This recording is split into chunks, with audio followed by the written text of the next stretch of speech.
The widower Cowboy came for supplies, only to find a starving bride begging for bread. What he did next shocked the entire town. Jed Cross had made this same ride into Eden's Hollow every month for 3 years. Same dusty trail. Same worn leather boots hitting the general store steps. Same list of supplies tucked in his vest pocket. Coffee, flour, sugar, medicine for the girls. Nothing ever changed. And that's exactly how he liked it. Change had brought him nothing but a shallow grave on a hill and 2 little girls who had forgotten how to laugh. But today was different. Today, a crowd was buzzing outside Morrison's general store. Their voices carried that ugly mix of shock and judgment that small towns serve up like communion wine. Jed slowed his horse, his eyes narrowing against the afternoon sun. He saw Mrs. Henderson, her shopping basket clutched to her chest, shaking her head like she'd just witnessed the devil himself dancing a jig. Young Tom Miller was on his tiptoes, trying to see over the adults. Even old Doc Patterson had left his comfortable porch chair to join the spectacle. Jed dismounted. His need to get back to his girls, Claire and Emma, was warring with a grim curiosity. He'd just grab his supplies and the peppermint sticks he'd promised them. In and out. But as he pushed through the knot of people, he saw her. A woman. She was on her knees in the dirt, wearing what was once a beautiful white wedding dress. Now it was stained with mud, torn at the hem, a ghostly ruin of a happy day that never happened. Her dark hair was a tangled mess, her face pale and hollowed out by desperation. She clutched a small cloth purse in trembling hands. "Please," she whispered, her voice so thin it barely carried. "Just a loaf of bread. I have some money." She opened the purse. A few lonely coins rattled inside. Not enough for a damn thing. Morrison, the storekeeper, stood in his doorway with his arms crossed like a stubborn mule. "I told you, miss. We don't serve your type here. This is a respectable establishment." "My type?" The woman's voice cracked. "Sir, I haven't eaten in 3 days. I'm not asking for charity. I can pay." Mrs. Henderson let out a loud theatrical sniff. "Look at the state of you, girl. That dress tells us everything we need to know." Some groom finally came to his senses, I'd say. A low murmur of agreement rippled through the crowd. Jed watched the woman's face just crumble. She looked at the circle of staring, judging faces, and he saw it. He saw an animal caught in a trap. Desperate, wounded, but still fighting. 3 days, she repeated, the words a prayer to a deaf heaven. Please God, just a piece of bread. That's when Jed moved. The crowd parted for him. His boots crunched on the dirt, a sound louder than all their whispers. He was a tall man, made of leather and grief, and when he spoke, people tended to listen. "Morrison," he said, his voice flat and calm. "Give the lady a loaf of bread. Put it on my account." The storekeeper's eyebrows shot up to his hairline. "Now, Jed, you don't want to get mixed up in this. You've got your girls to think of. Your reputation." "I said," Jed repeated, his voice dropping an octave, "put it on my account." It was the same tone he used to calm a spooked horse, the same tone that settled fence disputes before they started. It worked on stubborn men, too. Morrison vanished into the store, muttering under his breath. The crowd began to whisper again, their disapproval aimed at Jed now. He'd broken one of their unspoken rules. "You don't help an outsider. You don't defy the town's judgment." Mrs. Henderson stepped closer. "Jed Cross," she hissed. "What would your sweet Anna think, getting involved with a woman like this?" The mention of his dead wife's name was a knife twist in his gut. His jaw tightened, but he said nothing. Morrison returned and reluctantly handed a wrapped loaf of bread to the woman. Her hands shook as she took it, tears cutting clean tracks through the dirt on her cheeks. "Thank you," she whispered, looking up at Jed. Her eyes were full of a gratitude so raw it hurt to look at. And something else. Hope. I don't know how to repay you." "No need," Jed said quietly. He could feel the town's stare, a physical weight on his shoulders. But the choice was made. The crowd started to drift away, their free show over for the day. Jed watched them go, then looked back at the woman still kneeling in the dirt, clutching the bread like it was life itself. "Come on," he said, holding out a hand. "Let's get you somewhere we can talk." She hesitated, just for a second, searching his face. Then she took his hand. Her skin was cold. He pulled her to her feet. Up close, he saw she was younger than he'd thought, maybe 25. She had intelligent green eyes that were currently clouded with exhaustion. He led her around the side of the building, into the narrow alley between Morrison's store and the blacksmith's shop, away from the prying eyes. "What's your name?" Jed asked. "Eliza," she said. "Eliza Barrett. I'm Jed Cross. Got a ranch about 5 miles from here." He paused, studying her torn dress. "Mind me asking what happened?" Her hand went to the stained fabric. "I was supposed to get married yesterday, to a man named William Hartley. But when I got to the church, he wasn't there." She swallowed hard. "His family said he'd changed his mind. They'd never even seen me before. I traveled from Kansas. He sent money for the ticket, for the dress. I sold everything I owned to make the trip." Her voice got smaller with every word. "I have nowhere to go, no money to get home, and no home to go to." Jed nodded slowly. He'd heard stories like this. Mail-order brides left stranded by cruel or cowardly men. It was a dark side of this new world they were all building. "How long since you've had a proper meal?" he asked. 3 days. I spent my last few coins on a room the first night, thinking it was all a mistake, that William would come." She gave a short, bitter laugh. "I've been sleeping in the church since then, hiding from the preacher." Jed was quiet for a long moment. He thought of his girls. Claire, only 6, trying to mother her little sister.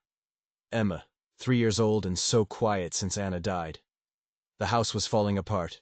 The garden was choked with weeds. The girls were thin and sad, and he was drowning. He needed help. He'd been too proud, too lost in his grief to admit it. And here was a woman who needed everything he could offer.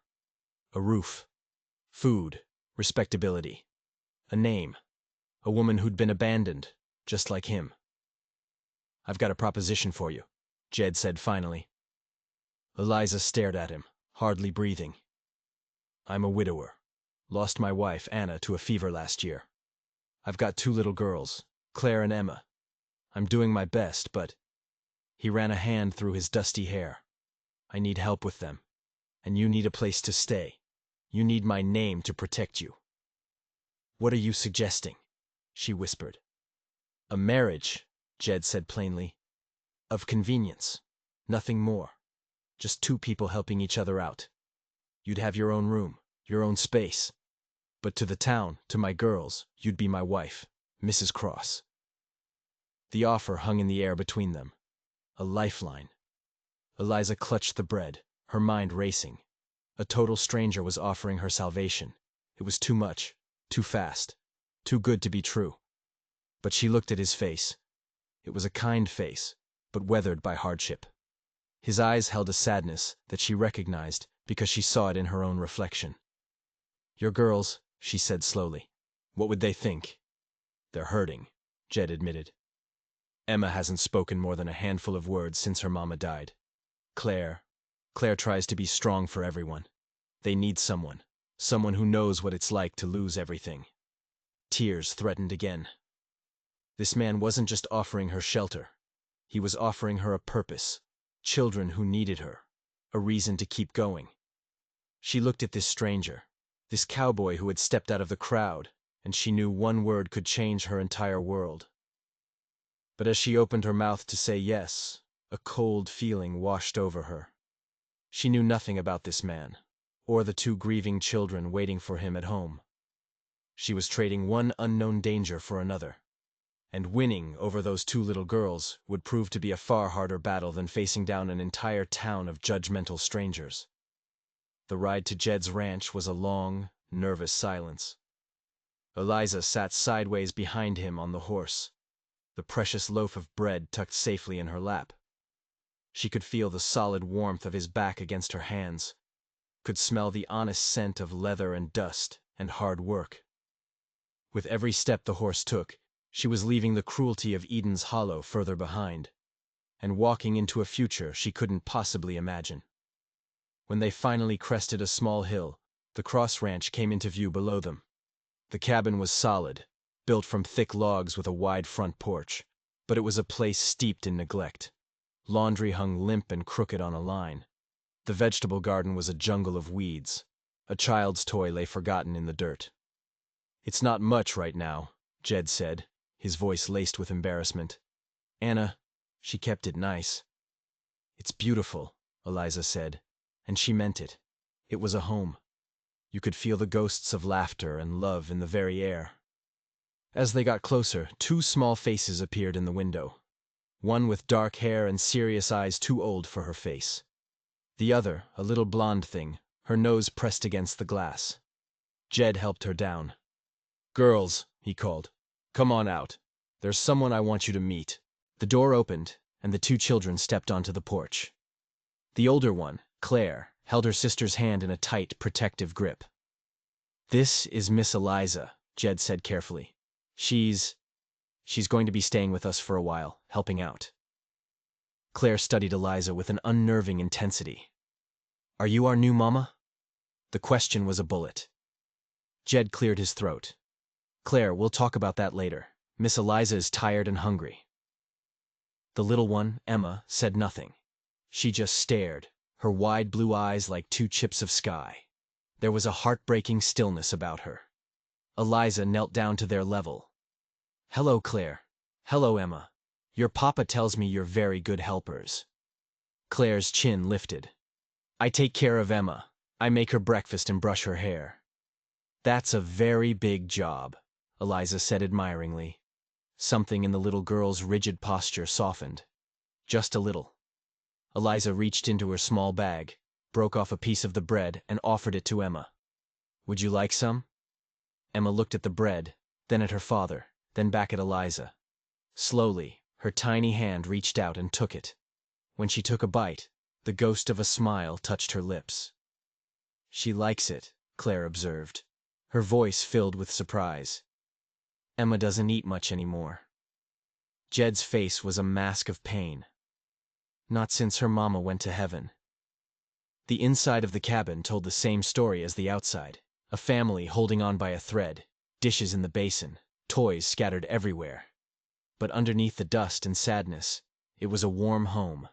Anna's presence was everywhere. In the family photos on the mantel, the faded curtains, the child's drawing pinned to the wall. And in the rocking chair by the empty fireplace, a throne where a mother had once ruled her little kingdom. "Your room's back here," Jed said, leading her to a small room off the main hall. It held a simple bed and a washstand. This was Anna's sewing room. It seemed right. "It's perfect," Eliza said. Through the small window she could see the dead garden. That night, Eliza cooked supper. There wasn't much to work with, but she made a simple meal of beans and cornbread. The girls ate like they were starving. Claire even asked for a second helping. Emma cleaned her plate. "This is better than Papa's cooking," Claire announced. Jed feigned insult. "Hey now!" Claire giggled, a sound like tiny bells. "It is, Papa. You burn everything."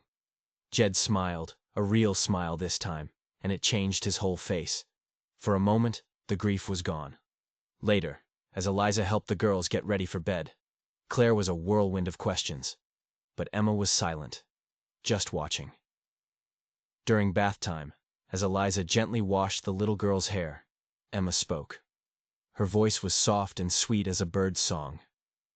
"You smell like flowers," she said. Eliza had to fight back tears. "Thank you, sweetheart." But the next morning, Eliza woke to find her bedroom door was jammed shut. She pushed. She rattled the knob. It was blocked from the outside. She could hear the girls whispering in the main room. "She can't be our new mama." Claire's voice was sharp. "We already have a mama." Jed was outside doing chores. Eliza was trapped. Panic began to creep in. Had she made a terrible mistake? This wasn't just a house in need of cleaning. It was a home full of jagged, broken hearts. And one little girl was determined to make sure she couldn't get close enough to hurt them again. Jed finally came back inside and found the door blocked. He unjammed it, a heavy wooden chair pushed up against the knob. His face was grim as he looked at Claire. "We don't need her," Claire said, her bottom lip trembling. "I can take care of things." "No, you can't," Jed said, his voice tired but firm. "You're a little girl. You shouldn't have to." Eliza stepped out of the room. She didn't look at Jed. She looked at Claire. "You're right," Eliza said softly. "I can't be your new mama. No one can ever replace your mother. I wouldn't even try. But I can be your friend. I can help your papa, so he has more time to play with you. And I can teach you how to bake real bread, not the burned kind your papa makes." Claire stared at her, suspicious but intrigued. Progress came in tiny steps. Emma started reaching for Eliza's hand when they went to gather eggs. Claire cautiously allowed Eliza to braid her hair, the fancy way Mama used to. One afternoon, Emma crawled into Eliza's lap while she was mending a shirt and fell fast asleep, a warm, trusting weight against her heart. But the town hadn't forgotten. On their first trip to Eden's Hollow as a family, the whispers followed them everywhere. At the store, conversations stopped dead when they walked in. Mrs. Henderson saw them on the street and physically pulled her own children away from Claire. That night, after the girls were asleep, Jed and Eliza sat on the porch. "I'm sorry about today," Jed said. "This is affecting the girls. Claire asked me why people don't like you. I didn't know what to say." "Tell her it's because grown-ups can be foolish," Eliza said. "Claire knows I care about them. Emma is starting to trust me. That's all that matters." Jed looked out at the dark fields. Anna died so fast. One day she was here, the next, gone. I keep thinking I could have done something more. "You can't blame yourself," Eliza said gently. "Emma didn't talk for 2 months," he said, his voice cracking. "Claire tried to be the grown-up. She's just a baby herself." "But they're healing, Jed," Eliza said. "Look at them. They're healing." They sat in a comfortable silence, the night sounds of the ranch wrapping around them. Then Jed turned to her. "Can I ask you something? About the man you were supposed to marry? William Hartley. Did you love him?" Eliza thought for a moment. "I loved the idea of him, the promise of a new life. I'd never actually met the man." "And your family? Back in Kansas?" Eliza's hands tightened on the arms of the rocking chair. "My parents died when I was 16. I worked as a seamstress. But when the factory closed, I had to make some difficult choices to survive." She didn't say more. He didn't ask. They both had parts of their past they kept locked away. But sitting there, under a blanket of stars, they both felt something new. Hope. Neither of them saw the lone rider watching the cabin from a distant ridge, a silhouette against the moon. The man had a long memory and a short temper. He'd been hunting Eliza for months, and he had finally found her. He wasn't coming to talk. He was coming to collect. And his name wasn't William Hartley. 3 weeks later, the ranch felt like a different place. Eliza, Claire, and Emma were in the garden, planting late-season seeds in neat rows.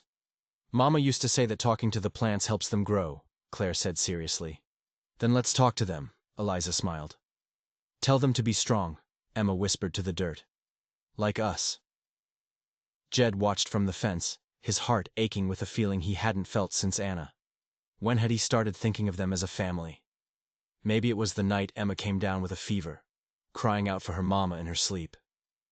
Eliza sat with her all night, cooling her brow, singing soft lullabies until the fever broke at dawn. When Emma opened her eyes, she looked at Eliza and whispered, "Don't leave me." "I won't, sweetheart. I promise."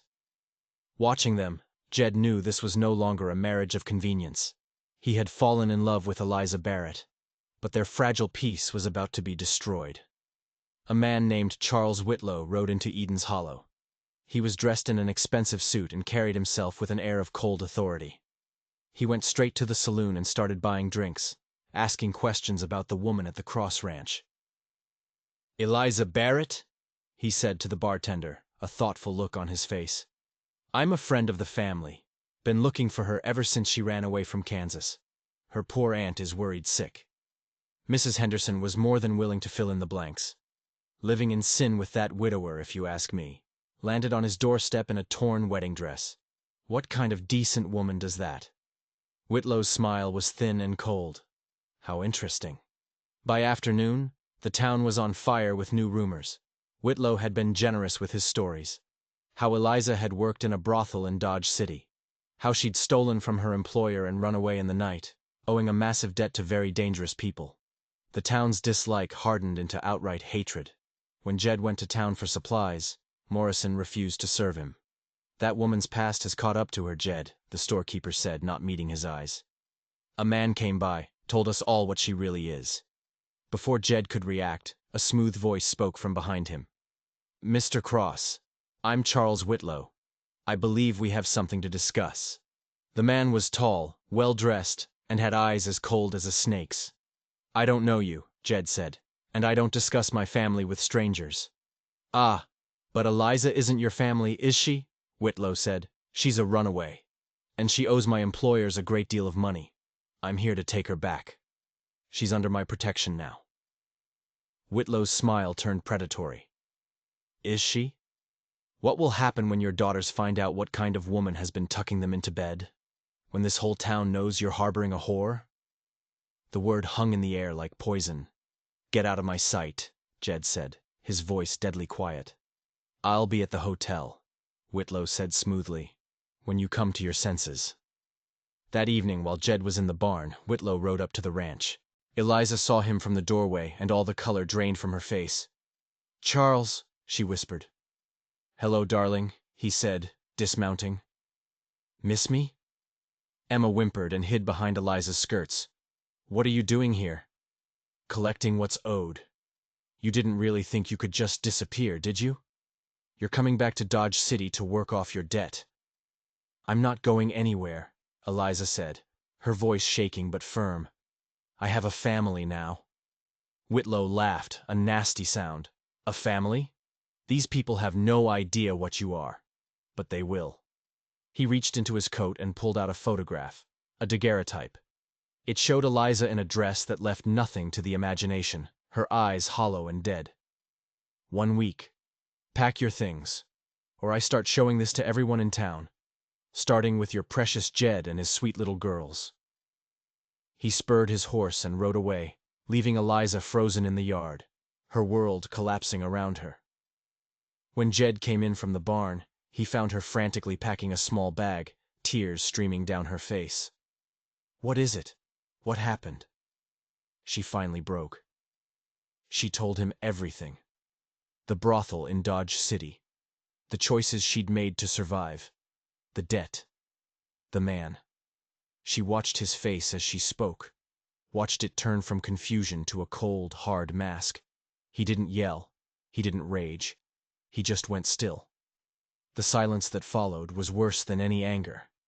She had brought this darkness to his home, to his children. He would have to choose. His reputation, his family's safety, or the woman he was starting to love. But he wasn't just thinking about Eliza's past. He was thinking about his own wife's, and a secret he'd been keeping for over a year. Jed stared at Eliza's packed bag, his face unreadable. "So, it's true," he said, his voice flat. "Yes," she whispered. "After my parents died, I had nothing, no one. The woman who ran the house. The debt just kept growing. The mail-order bride was my only chance to escape. I thought I could start over." Jed turned away from her, running a hand through his hair. "The girls, they love you." "Which is why I have to go," she sobbed. "Whitlow will destroy you if I stay. He'll poison this town against you. He'll hurt the girls." Before he could answer, a small voice came from the hallway. "Papa? Why is Miss Eliza crying?" It was Claire. She stood there, her small face filled with confusion and fear. They both froze. How much had she heard? The next morning, Whitlow called a town meeting at the church. The hall was packed with angry, righteous faces. Mrs. Henderson was leading the charge. "We cannot allow this corruption in our community," she declared. "Think of the children." Whitlow stood at the front, the picture of a concerned citizen. He held up the daguerreotype. "She has deceived this good man and endangered his innocent daughters." A wave of gasps and muttered insults washed over the room. Eliza sat beside Jed, burning with shame, wishing the floor would swallow her whole. Then a child's voice cut through the noise, clear and strong. "She takes care of us." Everyone turned. Claire was standing at the back of the hall holding Emma's hand. "Miss Eliza makes us breakfast and reads us stories. She stayed up all night when Emma was sick. She loves us." "Claire, no," Jed started. But the little girl wasn't finished. "Mama's gone and we were sad," she said, her voice trembling but determined. "But Miss Eliza makes us happy again. She makes Papa happy. I don't care what she did before. I care that she loves us now." The hall fell into a stunned silence. Then Jed stood up. His decision was made. "My daughter is right," he said, his voice ringing with authority. "Whatever Eliza's past is, she has proven herself to be a good woman and a loving mother to my girls, and I intend to marry her. Properly. In front of God, and this whole town, and anyone who has a problem with that can take it up with me." The crowd erupted, but Jed stood his ground, a rock in a storm of their judgment. That night, while the town was still reeling, Eliza was in Anna's sewing room. She needed to feel close to the woman whose place she was taking. She was looking through a chest of Anna's things when her fingers felt a loose board at the bottom. Curious, she pried it up. Hidden underneath was a letter. It was in Anna's handwriting, the wax seal unbroken. With trembling hands, Eliza opened it. "My dearest Jed, if you are reading this, I am gone, and I never found the courage to tell you the truth. Emma is not your daughter. When you were on that long cattle drive to Kansas, I was lonely, a traveling preacher. I was weak. I was carrying his child when you returned. But you loved her as your own from the moment she was born, and she is yours in every way that truly matters. Please, find someone to love you both. Don't let my mistakes keep you from happiness. Your loving wife, Anna." Eliza's hand shook. Anna's secret. The town thought Eliza was the sinner, but the woman they all revered had been hiding a secret that would have torn their perfect little world apart. She found Jed on the porch, staring out at the night. Without a word, she handed him the letter. She watched his face as he read. Shock. Pain. And then, something like understanding. "Emma," he breathed. "She's still your daughter, Jed," Eliza said softly. "Blood doesn't make a family. Love does. You raised her. You loved her." He looked up at her, his eyes full of a new, raw emotion. "Just like you're ours now," he said. "This is what matters." He touched his chest, over his heart. "The town will never accept me." "Then we'll make our own world," he said fiercely. "We'll show them all." But Whitlow wasn't finished. Drunk and furious that his plan had failed, he stumbled out of the saloon, a bottle in one hand, a box of matches in the other. If he couldn't have Eliza, he would make sure Jed Cross lost everything. He staggered toward the Cross Ranch under the cover of darkness. In his whiskey-soaked mind, fire would solve everything. The town would see Eliza as a curse, a bringer of bad luck, and she'd have no choice but to come back to him. As the new family slept, finally feeling safe, a thin curl of smoke began to seep from under the barn door. Whitlow's rage had lit more than just a fire. He had ignited a night that would either destroy them all or prove to everyone, once and for all, who Eliza Barrett truly was. The acrid smell of smoke yanked Jed from a deep sleep. For a second, he thought it was a nightmare. Then he saw the angry orange glow flickering against the window. "Fire!" he roared, leaping from the bed. "Eliza, get the girls!" The barn was already a tower of flames, and the wind was carrying the inferno straight toward the cabin. Jed scooped up a terrified Emma, while Eliza grabbed Claire. "Papa, I'm scared," Emma cried, burying her face in his shoulder. "It's okay, sweetheart," Jed said, his own heart hammering against his ribs. His livelihood, years of back-breaking work, all turning to ash. "Stay close to me," Eliza shouted to Claire over the roar of the flames. But as they huddled in the yard, a new horror dawned. "Tommy!" Claire screamed. Little Tommy Henderson, Mrs. Henderson's 5-year-old grandson, had been staying over. In the chaos and smoke, the terrified little boy had run back inside the cabin, looking for a place to hide. Jed charged toward the front door, but a massive burning beam crashed down, blocking the entrance. The heat was a physical wall. There was no way in. But without a single moment of hesitation, Eliza was already running. "The back window!" she yelled. "I can fit through!" "No!" Jed grabbed for her arm, but she was too fast. "It's too dangerous!" "That little boy will die!" she screamed back, her face illuminated by the fire. "I won't let that happen!" She scrambled to the back of the cabin, where the flames were not yet as thick. The window was small, but she squeezed through, disappearing into the choking black smoke. Inside was a living hell. "Tommy!" she called, her voice ragged. She crawled on her hands and knees, under the thickest of the smoke. She found him huddled under the kitchen table, coughing and sobbing. "Come on, sweetie. I've got you." She scooped him up. But when she turned back to the window, a wall of fire had erupted, sealing their exit. They were trapped. "Help!" she screamed, her lungs burning. "We're trapped!" Outside, neighbors had started to arrive, their faces lit with horror. Mrs. Henderson stood frozen, watching the smoke pour from the cabin that held her grandson. Jed grabbed a wood axe and began hacking at the cabin wall, his swings fueled by terror and desperation. Other men joined him, a frantic battle against time and fire. Finally, they broke through the thick logs. Jed reached into the inferno, pulling Tommy out first. Then he reached for Eliza. She collapsed into his arms, her dress singed, her hands blistered, but alive. The townspeople watched in stunned silence. The woman they had scorned, the woman they had called a whore, had just walked through fire to save one of their own. Mrs. Henderson knelt by her grandson. When he opened his eyes and whispered, "Grandma," she looked up at Eliza, her face a mess of tears and shame. "I'm sorry," she wept. "I was so wrong about you. So very wrong." As dawn broke over the smoldering ruins, the sheriff found Whitlow passed out drunk near the barn, his hands and arms badly burned. He'd been caught in his own trap. During the next few days, as Eliza recovered, the town came to her. They brought food, medicine, blankets. They brought apologies. "A person's actions speak louder than gossip," Morrison the storekeeper said, leaving a crate of supplies on the porch, refusing any payment. Jed never left her side. On the third night, when her fever finally broke, she opened her eyes and saw him there. "You scared us," he said softly. "Tommy," she whispered.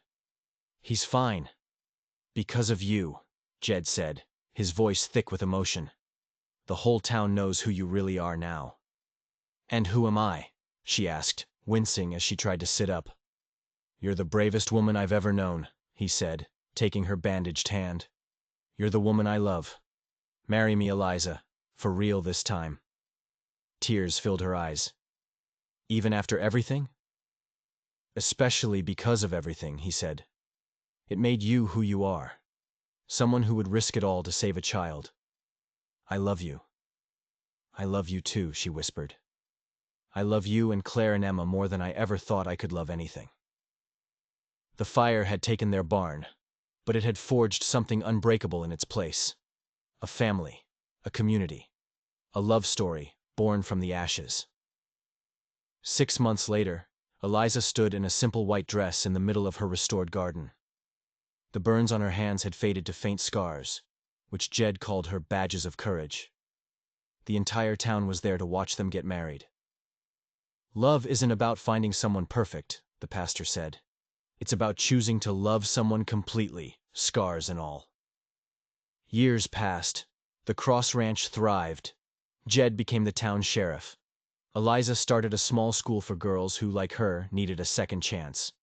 They had another child, a little boy named Samuel, with his father's dark hair and his mother's green eyes.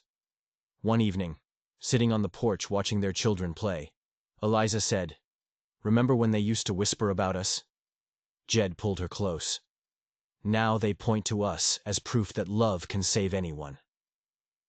Years later, a young woman named Sarah sat in a museum that was once the Cross family home. She was reading her great-great-grandmother's journal.